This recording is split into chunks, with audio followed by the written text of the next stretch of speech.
crisis in its history.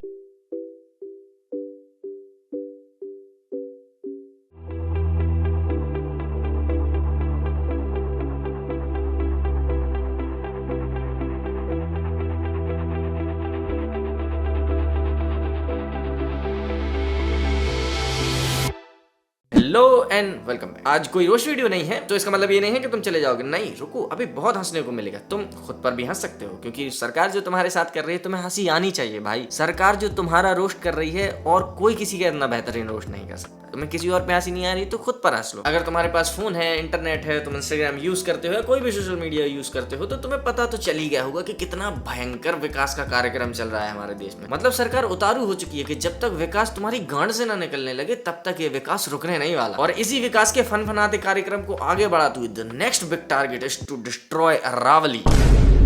Aravalli के पहाड़ों में है क्या, ना तो वहाँ बर्फ गिरे है ना ठंड पड़े है, चीर के पेड़ भी नहीं है वहां तो ये कौन से पहाड़ हुए वे? असली पहाड़ तो वही हुए जिन्हें देख के रोमांस जग जाए, और ये वाले तो जगा ही ना पा रहे। चलो रोमांस तो नहीं जग पा रहा है, लेकिन सरकार ने जो नई डेफिनेशन पारित की है ना अरावली हिल्स की, भाई साहब देख के ऑर्गेज़म जरूर आ गया। 21 नवंबर को तत्कालीन chief justice B R Gavai, justice N V Anjaria, justice K Vinod Chandran ने अरावली की परिभाषा पर कमेटी की रिपोर्ट स्वीकार कर ली। इसके अनुसार अरावली जिलों में भूमि का वह स्वरूप है जिसकी ऊंचाई 100 मीटर या उससे अधिक होगी, अरावली की पहाड़ी मानी जाएगी। 500 मीटर की दूरी पर 2 या 2 से अधिक अरावली की पहाड़ियां होंगी तो अरावली रेंज कहेंगे। अरावली की पहाड़ियां वही मानी जाएंगी जिनकी हाइट 100 मीटर है, उससे कम वाली पहाड़ियां नहीं है। अगर तो 99 भी हाइट निकल गई ना भाई साहब, तुम्हारा सिलेक्शन नहीं होने वाला। अगर तुम्हें बनना है सर्टिफाइड अरावली हिल्स वाला पहाड़ तो तुम्हें एग्जाम क्रैक करना पड़ेगा भाई। तुम्हारी हाइट होनी चाहिए 100 मीटर, उसके नीचे रही तो तुम्हारा सिलेक्शन नहीं होगा। 1 लाख से अधिक पहाड़ियों की ऊंचाई 20 मीटर से नीचे है। 20 से 60 मीटर के बीच करीब 20,000 से कुछ अधिक पहाड़ियां हैं। 100 मीटर से ऊंची पहाड़ियों की संख्या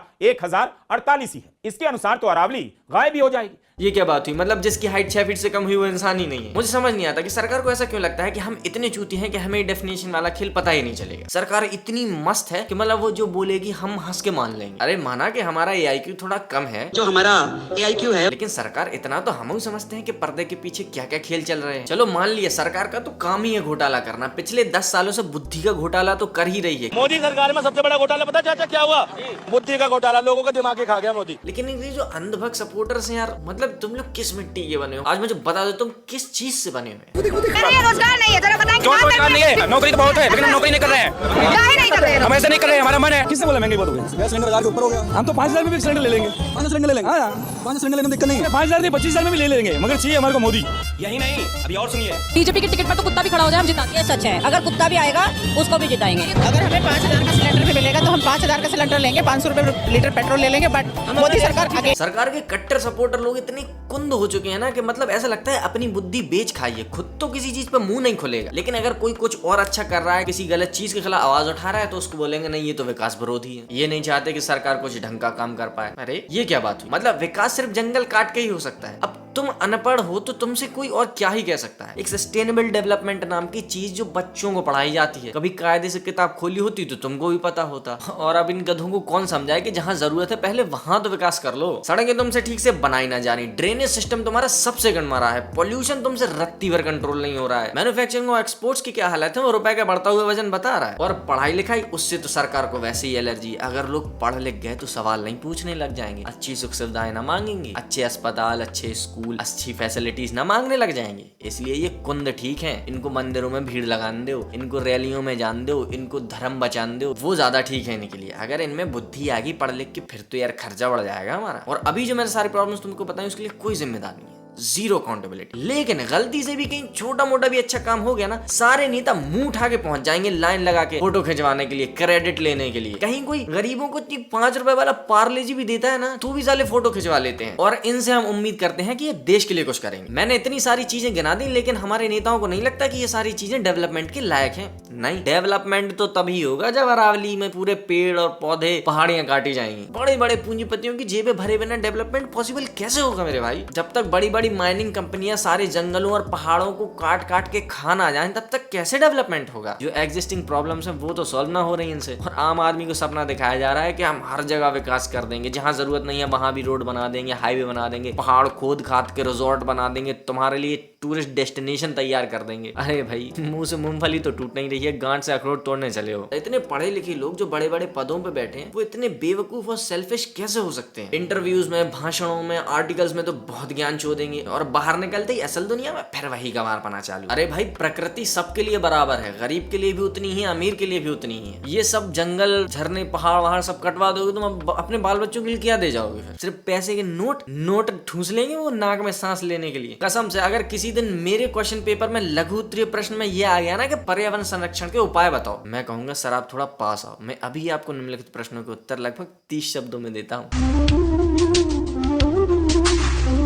जब भी गेम तुम्हारे फेवर में ना चल रहा हो तुम उसके रूल ही बदल दो। नहीं आज से नए रूल हैं, कैच लेने के बाद पहले बाउंड्री के बाहर जाके चड्डी में मूतना पड़ेगा तभी आउट माना जाएगा। सरकार तो ऐसा ही कर रही है, जब भी वो पुराने कानूनों की वजह से कुछ अपने मन का नहीं कर पाती है तो वो या तो कानून चेंज कर देती है या फिर उसकी डेफिनेशन ही चेंज कर देगी। अरावली तो इसी डेफिनेशन की भेंट चढ़ गई कि 100 मीटर से ऊंचे की पहाड़ियां हैं, उसके नीचे की अरावली रेंज का हिस्सा ही नहीं मानी जाएगी। अरावली क्या है उसके डेफिनेशन को लेकर ऑर्डर आया है, जिसमें 100 मीटर से ऊंचे पहाड़ों को अरावली कहा गया है, जो सारे स्टेट्स जिनमें अरावली पड़ती है उस पर लागू होगा, जिससे 90% पहाड़ियां वन्य संरक्षण के दायरे से ही बाहर हो जाती हैं। क्यों जी? 6 फुट के नीचे का आदमी ना होता है का? और जो बची खुची हैं उनके लिए भी एक लूप होल है। दुनिया भर में पहाड़ों की ऊंचाई सी लेवल से नापी जाती है, लेकिन नहीं, जैसे हमने अपने एक्यूए पैरामीटर्स बना के विदेशी सभ्यता का बहिष्कार किया है ना, वैसे ही पहाड़ियां सी लेवल से नहीं आसपास की जमीन से नापी जाएंगी, और वो आसपास की जमीन किस टीले पर होगी नोबडी नोज। सरकार ने पहाड़ी की ढलान की जगह पूरे जिले की ढलान को नापने की बात कही है। ऊंचाई के हिसाब से नापने का तरीका बदल दिया गया है। अगर कोई पहाड़ी 190 मीटर ऊंची है और समुद्र तल से जिले की ऊंचाई 100 मीटर है तो पहाड़ी को 90 मीटर का माना जाएगा, जबकि पहाड़ी को उसके आसपास की जमीन से नापा जाता है। इस फैसले के हिसाब से ऊंची पहाड़ी भी छोटी हो जाएगी। हमारे यूनियन पर्यावरण मंत्री श्री 1008 श्री भूपेंद्र यादव जी, आधे देश को तो पता भी नहीं होगा कि इस तरह का कोई मंत्री भी होता है। उनका कहना है कि 90% अरावली की पहाड़ियां बिल्कुल सुरक्षित है, उन्हें कोई नुकसान नहीं होगा। सुप्रीम कोर्ट ने एक कमेटी की रिपोर्ट को स्वीकार कर लिया, फैसला दे दिया जिसके अनुसार 100 मीटर की ऊंचाई वाले हिस्से को ही अरावली का पहाड़ माना जाएगा, इससे कम वाले को नहीं। कहा जा रहा है कि इससे अरावली की कटाई तेज गति से शुरू हो जाएगी। ऐसे ही पहले से होते रहने के कारण कई जगहों से अरावली की पहाड़ियां गायब हो चुकी हैं।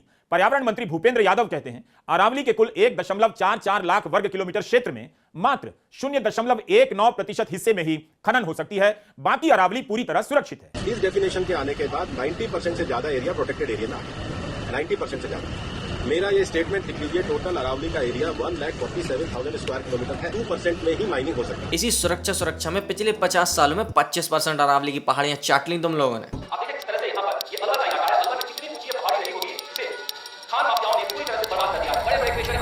और तब तो ये लीगल भी नहीं था, तब इतना नुकसान कर दिया, और जब ये लीगल हो जाएगा ना तब तो सारे गिद्ध इसी पे टूट पड़ेंगे। जब आपको इतना ही संरक्षण देने का जोश चढ़ रहा है तो डेफिनेशन क्यों खेल रहे हैं? वहां की सारी ही पहाड़ियों को इको सेंसिटिव जोन घोषित करके संरक्षण दे दीजिए, स्ट्रिक्ट लॉज बना दीजिए कि वहां कोई खनन नहीं होगा, कोई कटाई नहीं होगी। लेकिन आप ये उम्मीद नहीं कर सकते ना किसी सरकार से ना किसी मंत्री से। वैसे भी जिस सरकार की किसी रैली में आदिवासी फंड का 50 करोड़ रुपया उड़ा दिया जाए, जिसमें 2 करोड़ के लोग समोसे खा जाए, 7 करोड़ का पंडाल लग जाए, 3 करोड़ का गुम्बद बनाया जाए, उससे आप क्या उम्मीद कर सकते हैं? गुजरात में प्रधानमंत्री मोदी के कार्यक्रम में 2 करोड़ के चाय समोसे लोग खा गए। आम आदमी पार्टी ने आरोप लगाया 2 करोड़ रुपए चाय और समोसे वीआईपी लोग इन कार्यक्रमों में खा गए। 7 करोड़ रुपए लोगों को जुटाने के लिए बसेस अरेंज करने के लिए इस कार्यक्रम में खर्च किए गए। 2 करोड़ रुपए टॉयलेट और साफ सफाई के लिए खर्च कर दिए गए इस कार्यक्रम में। एग्जैजरेटेड नहीं है मेरे भाई, मोदी जी के रिसेंट कार्यक्रम में 2 करोड़ के समोसे खाए गए हैं, और पूरी रैली का बजट है 50 करोड़, जो अपनी जेब से नहीं दिए किसी ने, ये आदिवासी फंड से उठा के इस रैली में लगाए गए हैं, जो आदिवासियों के विकास में लगाए जाने वाले। तो तुम समझ जाओ कि सरकार कितना भयंकर विकास देना चाह रही है तुम्हें। मैं तो सरकार से ये कहना चाहता हूँ कि अगर आपको शर्म नहीं आ रही है तो मुझसे कह दीजिए, आपकी जगह मैं शर्मिंदा हो लेता हूँ, क्योंकि हमको पता है कि सरकार के द्वारा किसको और कितना संरक्षण दिया जाता है। सरकार ने कब से बुलडोजर जस्टिस पे बैन लगा दिया है, फिर भी आपको बुलडोजर से न्याय मिल रहा है ना, तो फिर समझ जाइए जब सरकार आपको संरक्षण दे रही है तो संरक्षण क्यों नहीं मिलेगा। मुझे भाई उन लोगों पे तरस आता है जिनको लगता है कि सरकार हमेशा सही और उनके हित में बोलती है। अरे मेरे भोले भारतीयों, अगर सरकार तुम्हारे हित के बारे में सोच सोचने लगेगी तो उन माइनिंग कंपनियों के हित का क्या होगा जिन्होंने सरकार को चंदा दिया है। मगर मेरा भोला भारतीय तो यही समझ रहा है कि नेताजी ने अगर कहा है तो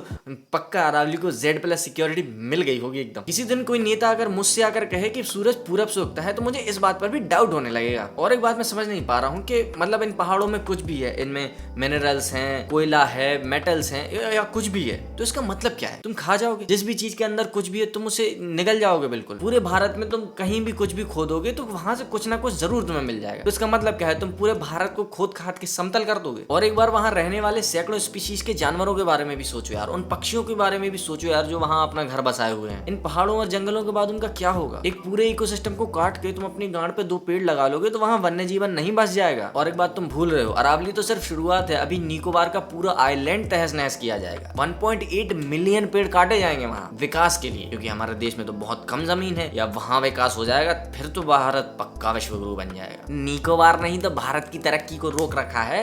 वहां के जैसे पेड़ कटेंगे ना भाई, हमारी इकोनॉमी ऐसी जाएगी कि मतलब पैसा नालियों में बहेगा। और सरकार का कहना है कि हम जो निकोबार में पेड़ काटेंगे उसकी जगह हम हरियाणा और मध्य प्रदेश में पेड़ लगाएंगे। मतलब सब्स्टिट्यूट लगाए जा रहे हैं। क्या बात है, कहीं से भी पेड़ काट के कहीं पे भी लगा दो, वही सेम इकोसिस्टम वहां भी बन जाएगा। वाह। और इतना ही नहीं, मुंबई के मैन ग्रुप के 45,000 पेड़ काटे जाएंगे, जिनकी भरपाई दुनिया के किसी भी कोने में कितने भी पेड़ लगा के नहीं की जा सकती। ये है असली मास डिस्ट्रक्शन, मतलब प्रगति के नाम पे प्रकृति का नाश कर दो। आखिर में जाते जाते मेरा बस यही कहना है कि कोई फर्क नहीं पड़ता कि तुम सरकार के सपोर्टर हो या नहीं हो, पर ये प्रकृति तुम्हारी है, हम सबकी है, और इसको संभाल के रखने की जिम्मेदारी भी हमारी है। और ये मत भूलिए कि नदियों, पेड़ों, पहाड़ों, झरनों को किसी मंत्री, कोर्ट या सरकार ने नहीं बनाया है, इसलिए कोई और ये तय नहीं करेगा कि किसको वन्य संरक्षण मिलेगा और किसको नहीं। ये देश प्रकृति से ही बना है और प्रकृति को पूरा हक है कि उसे अनछुआ छोड़ दिया जाए। और मैं तो कहता हूँ कि पेड़ काटने पे बैन लगा देना चाहिए। जितना फनफनाता विकास हो गया है ना, हमसे वही नहीं झेला जा रहा है भाई, और विकास मत दो हमें। खैर, वीडियो ऑलरेडी बहुत लंबा हो चुका है तो इस बातचीत को यहीं खत्म करते हैं। अगर तुम्हें वीडियो पसंद आया है तो एक लाइक जरूर कर देना। तुम्हारे क्या विचार है इस बारे में कमेंट्स में जरूर लिख के बताना। बेसिकली मैं रोस्ट वीडियोस बनाता हूँ तो तुम वो वाले वीडियो देख लेना। अगर तुम्हें पसंद आते हैं तो चैनल को सब्सक्राइब जरूर कर लेना। महीने में जब भी मौका मिलेगा तो मैं कोशिश करूंगा कि एक ऐसा वीडियो जरूर बनाऊं कि जो हमारे समाज के लिए हो, हमारी सोसाइटी को लिए हो, लोगों को जागरूक करने के लिए हो। तो इसी होप के साथ कि हमारा कल थोड़ा बेहतर होगा।